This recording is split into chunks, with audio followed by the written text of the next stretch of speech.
депутат Швець.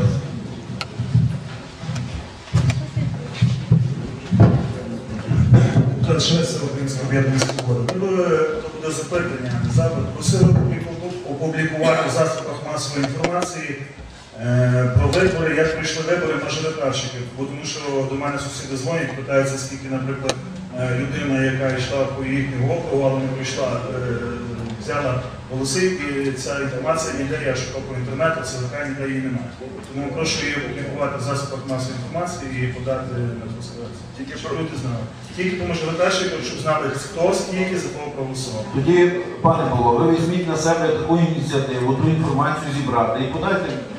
Мені як члену ТВК не платили грошей за це, і я не можу.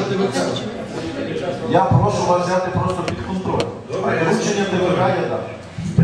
Тільки знають про Гарбанка, після про нікого. А тому що